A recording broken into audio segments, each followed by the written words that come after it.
Just so we're clear, the term guilty pleasure is defined as something you enjoy, like a type of music or particular program, but you are too ashamed to admit you listen to it or watch it to your friends or family. I mean, some might have considered K-pop as a whole to be a guilty pleasure, but it's kind of mainstream and shit now, and so we're cool, okay?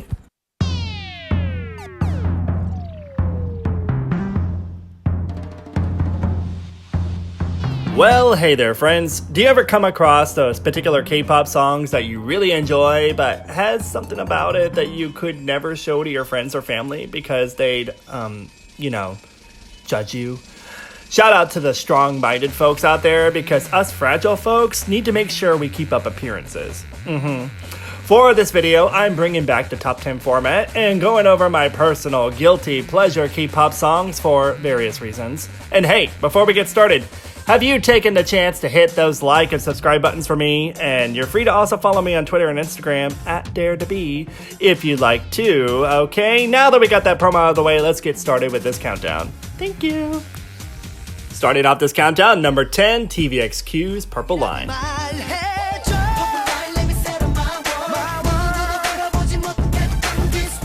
Picture it. You just joined K-pop, and you're excited to dive into so many legendary K-pop artists' catalog. I was so excited because what could Purple Line even be about? It's my favorite color after all, and then a few lines in, Yu-chun infamously says, oh dear, did I just hear what I think I just heard? I know K-pop has some ridiculous English lyrics, but that couldn't be what he said. Well, I looked up the lyrics, and sure enough, he did in fact say he wanted to touch himself. Yep, I can't be showing friends and family this if I want them to take K-pop seriously. Moving on to number 9, Orange Caramel's Magic Girl.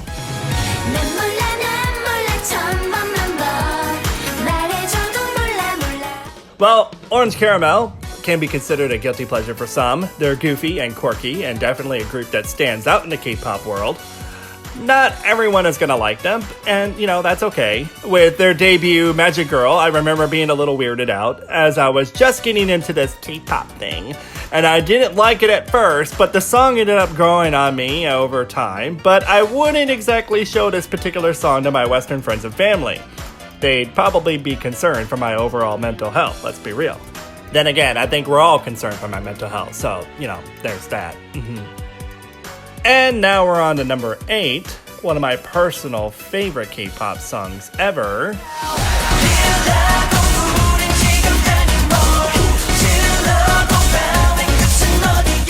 I mean, this song technically wasn't really that popular, and it's kind of an eccentric one on the surface, but I loved it! Alright, get it together, Derek. I want to make sure I keep up appearances. Hello? Alright, I really don't care what anyone says. Alright, I'm contradicting myself. It was my favorite song of 2014, and I liked it so much that it's more than I want to reveal you all, so it was kind of unhealthy. And now for number 8, Gugudan's Chocolate!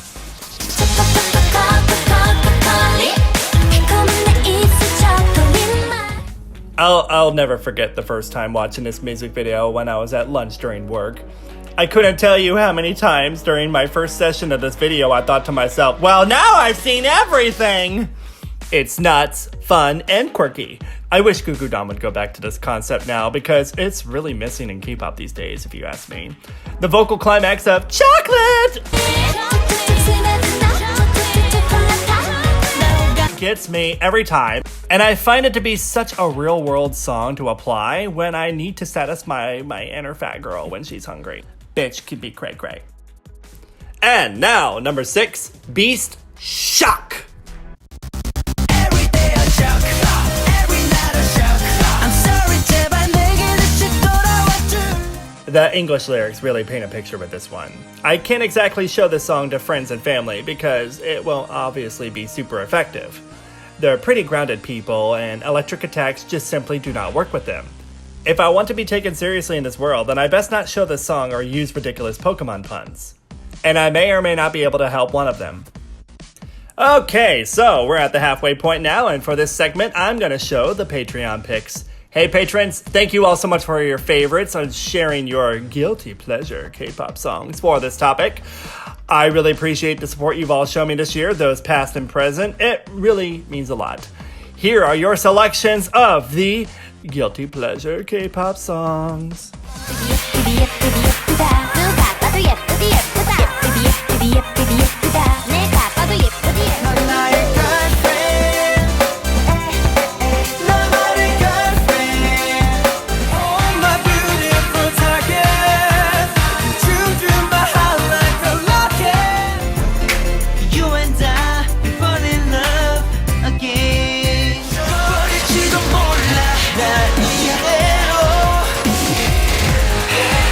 And now, back to the countdown. Number 5, Boyfriends Don't Touch My Girl.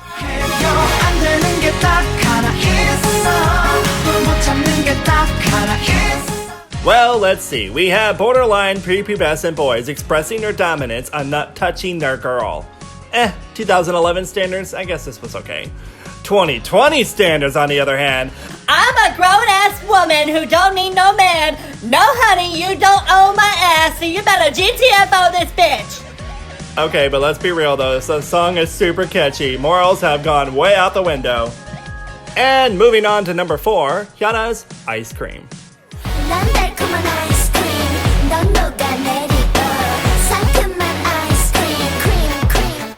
HyunA songs can be a little polarizing to some people. Ice Cream is definitely another one of those goofy songs that I kind of found the charm in. I really don't get the lyric about her skin color being like chocolate ice cream. Like, if I'm being real, it's more like butter pecan. But I'm not going to dwell on that because it does, in a way, melt me down like ice cream. Again, my inner fat girl approves. And number 3, Red Velvet's Power Up, or, well, I just picked this one. There's a lot of Red Velvet songs that could go here, but we'll just go with Power Up today, okay?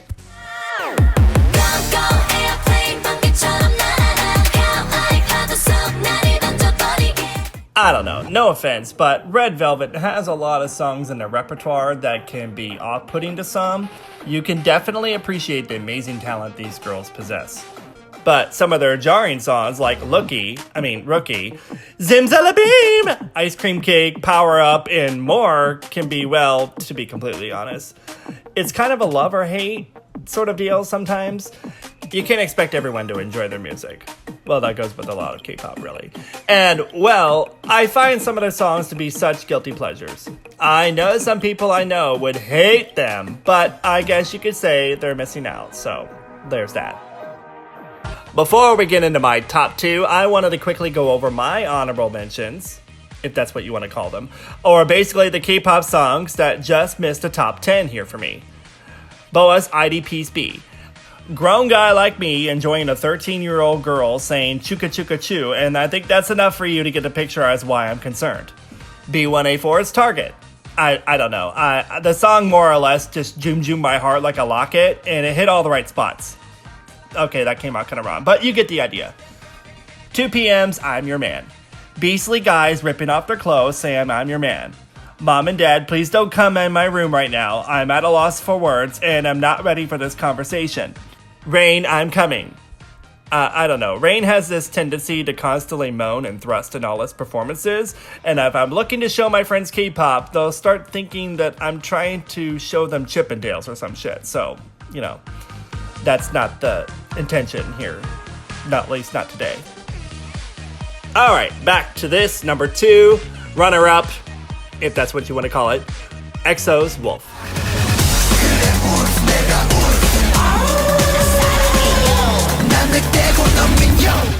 You can't come at me, don't at me, that this song is a masterpiece with its signature chogiwa. You mean to tell me the howling, the mispronunciation of wolf, and for the lack of a better word, special dance moves really titillated your senses and transcended you to the next level into your final form in this world of K-pop? Really? Well, okay then, I can't argue with that. You're an intellectual, my dear. And the number 1 guilty pleasure K-pop song for me is Teen Top's No More Perfume on You.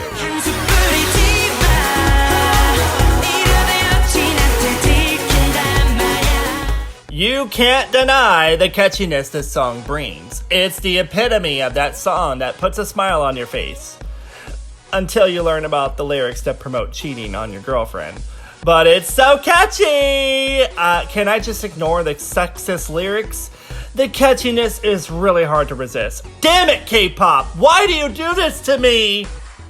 Hey, that's it, folks. Hope you all enjoyed it and understood some of my choices here. Don't necessarily be too fixated on the rankings, really. This was all meant to be in good fun. If you'd like to help choose the next video's top 10 topic, comment below, and the one with the most likes gets to have that video countdown be the next one. And again, thank you all so much for watching. Please be sure to like, subscribe, and hit that bell for notifications. I appreciate you for stopping by, and while you're here, check out many more of my works, and see you next time!